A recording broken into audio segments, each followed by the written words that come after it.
Why you must read. Why do I need to read in English? My students often ask me this. They think, I go to classes, I do my homework, I watch films in English. Why should I read books? Actually, reading is the best way to improve your English. I will tell you why. First, reading is very important now. In 2006, only 1 in 100 people went to university. Now, 7 in 100 people go to university. All jobs need more reading and writing than 100 years ago. This is true for everyone. It doesn't matter if you're an office worker or a mechanic. Second, reading will improve your speaking, writing, vocabulary, and grammar better than any other way. It won't improve your listening, but it will improve your vocabulary. And when you have a better vocabulary, you can listen more easily and improve your listening that way. In school, you probably read lots of English. You probably read boring textbooks and stories with exercises at the end. But I'm not talking about that. I'm talking about reading for pleasure. That means reading a book you enjoy because you enjoy it.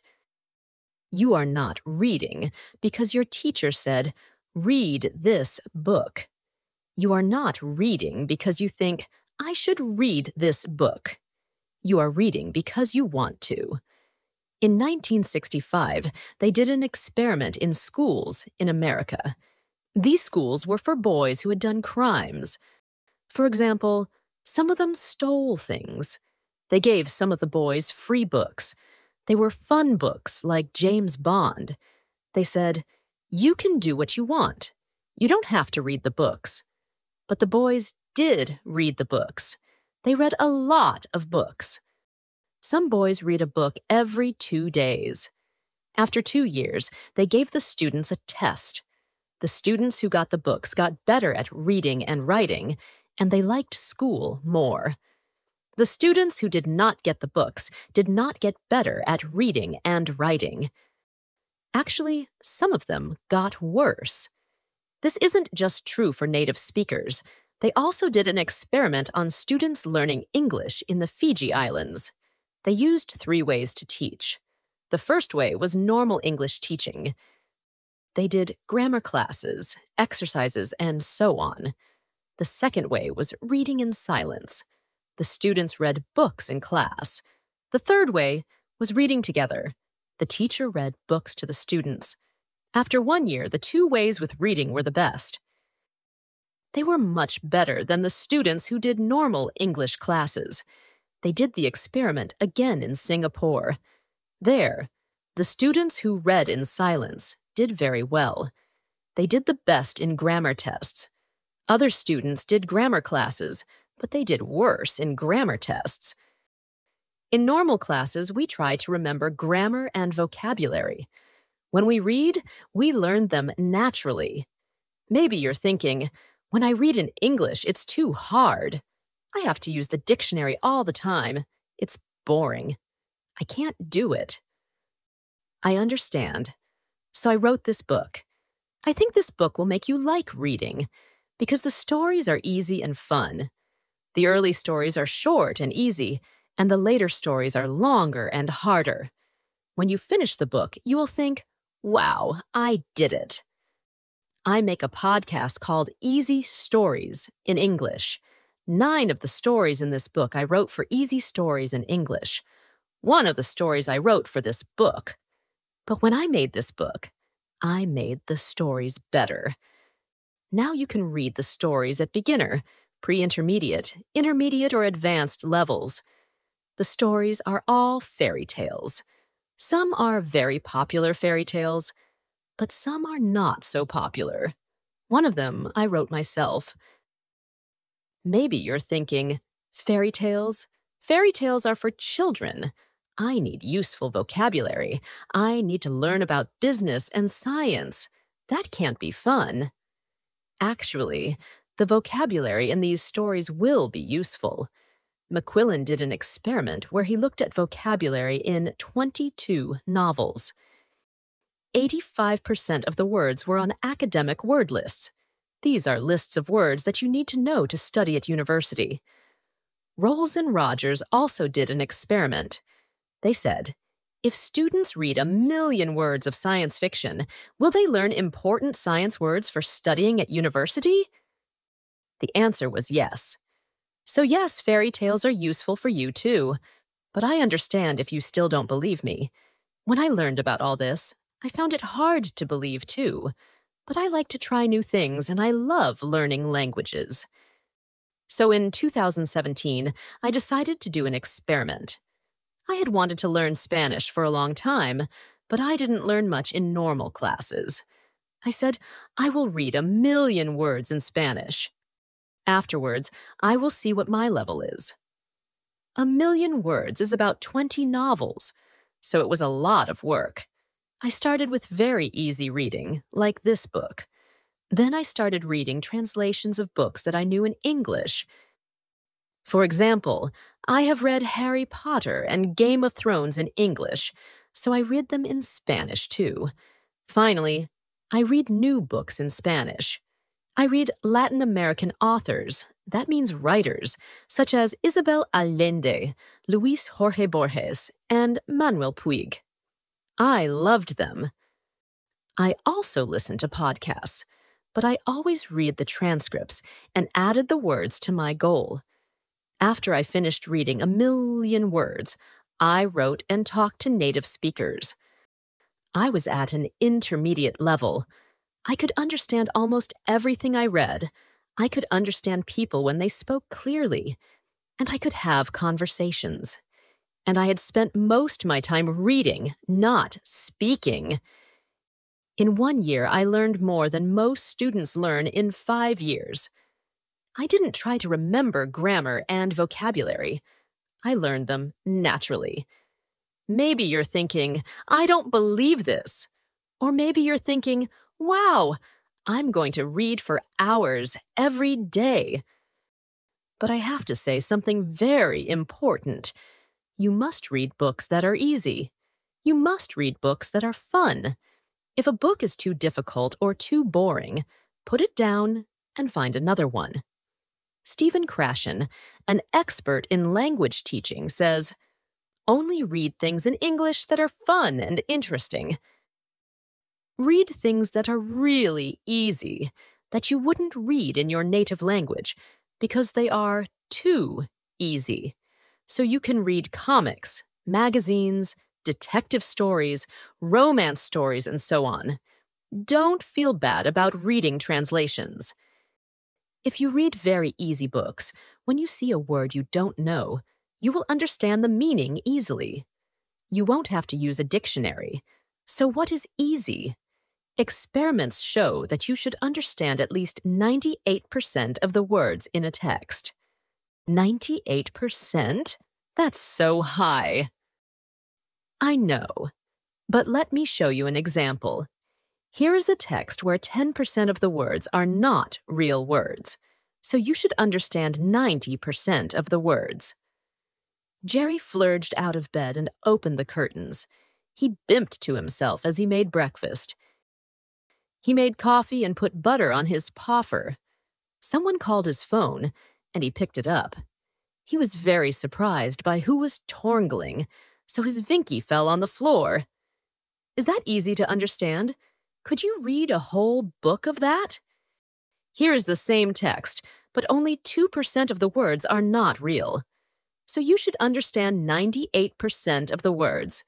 Jerry jumped out of bed and opened the curtains. He sang to himself as he made breakfast. He made coffee and put butter on his toast. Someone called his phone, and he picked it up. He was very surprised by who was calling, so his Vinky fell on the floor. How was that? You probably didn't understand everything, but it was more fun to read than the first text. That's why reading for pleasure is so great. Maybe you don't understand everything, but you understand enough to follow the story. And you don't have to pick up a dictionary. So, if you find that this book is too hard, read something easier.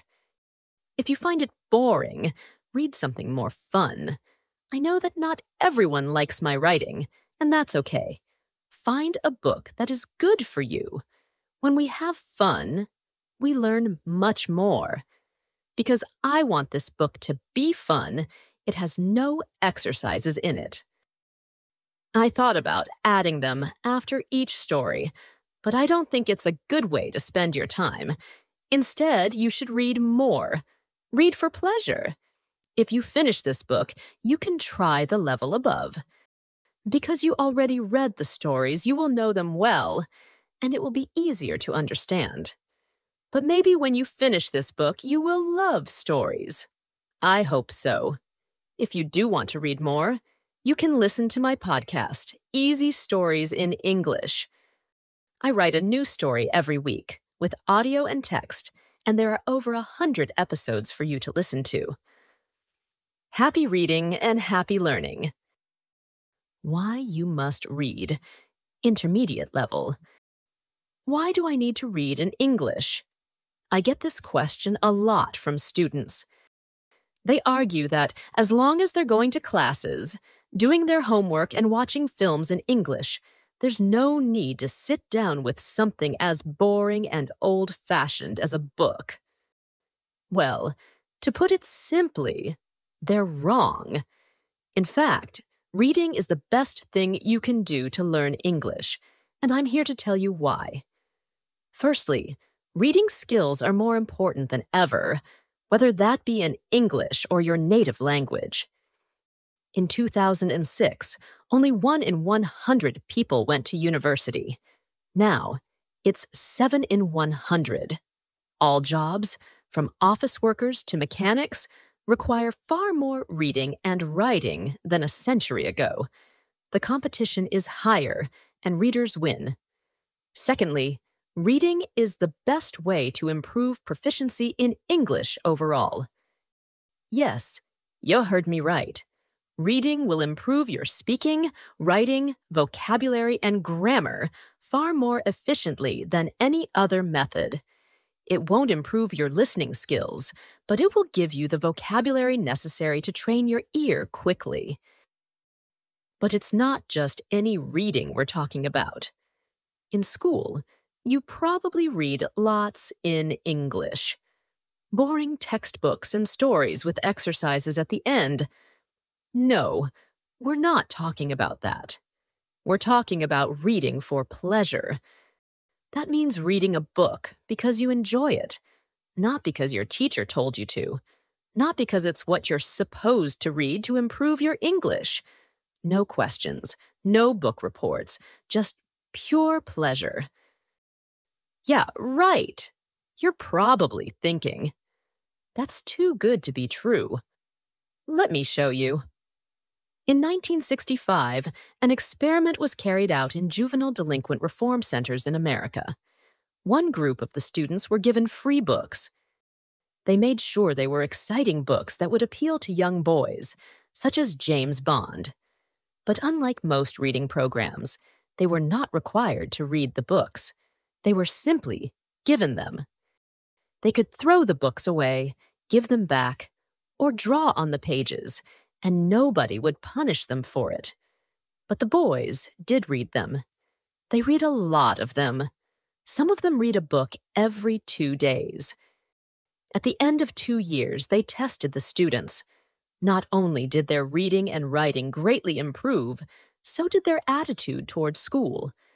But the students who were not on this program stayed the same. In fact, some of them got worse over the 2 years. This isn't just for native speakers either. A study of English as a second language, ESL, students in the Fiji Islands looked at 3 methods: traditional English teaching, sustained silent reading, which means reading in silence for a long time, and a more conventional reading program, where the teachers read aloud to the students. By the end of the first year, students taught with the 2 reading methods had a 15-month advantage in English ability compared to the 6.5 months of the traditional method. When the study was replicated in Singapore, the students who did only sustained silent reading did better on grammar tests than the students who had taken only grammar classes. When we do grammar exercises, we try to memorize the rules of the language. When we read, we absorb them. But I know what you're thinking. That's all well and good. But when I pick up a book in English, it's too hard for me. I get bored of looking up words and I give up after a few minutes. That's why I wrote this book. It is designed to make you fall in love with reading by providing fun, familiar stories that are easy to understand. The stories gradually increase in difficulty and length so that you can feel a sense of progression and success at the end. Most of them were originally released on my podcast, Easy Stories in English, but they have been rewritten and improved for this book, as well as having a version for each language level. They are a mix of classic and less popular fairy tales, as well as one that I wrote myself. Again, I know what you're thinking. Fairy tales, but those are for kids. I need useful vocabulary about business and science and technology. There's no way to make that fun. The thing with language is, there isn't such a big difference between important language and fun language. We use a wide range of words when talking about technical topics, as well as chatting with our friends. A study by McQuillan examined vocabulary in 22 novels and found that they included 85% of words on academic word lists. Rolls and Rogers found that if a student read 1 million words of science fiction, they would acquire many of the technical words required for a science degree. So yes, reading fairy tales will help your English in all areas, even for academic purposes. As an English teacher, I've seen many times that the students who do the best are those who read the most.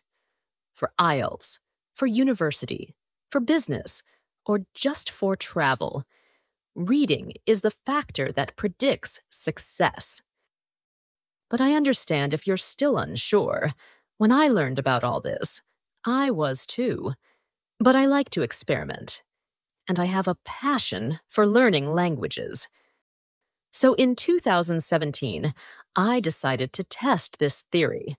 I had wanted to learn Spanish for a long time, but aside from struggling with Duolingo and not really learning anything, I hadn't made a serious attempt. I set myself a goal.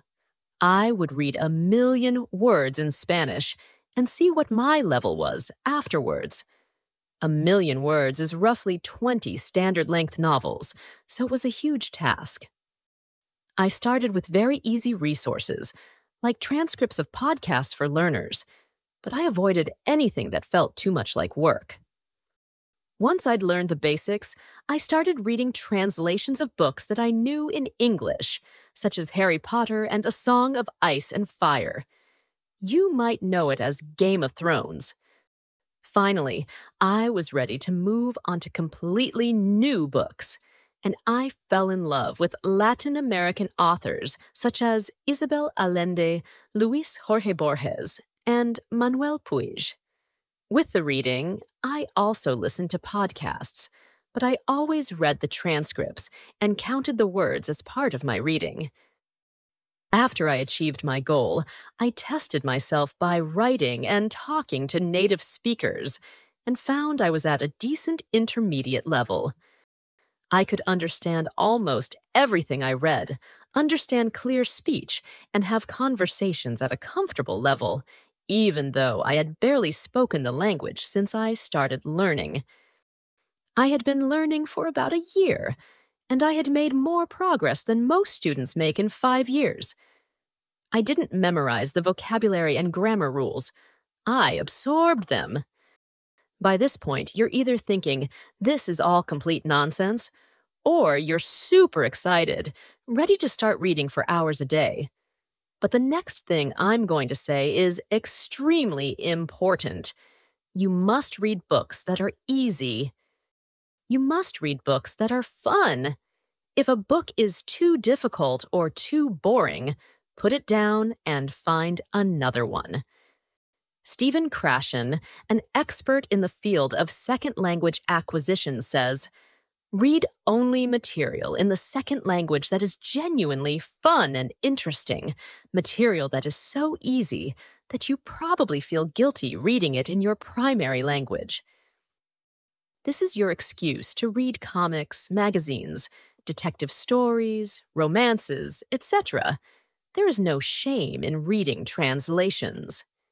Ideally, you want to be reading a book so easy that when you see a word you don't know, you can understand the meaning from context.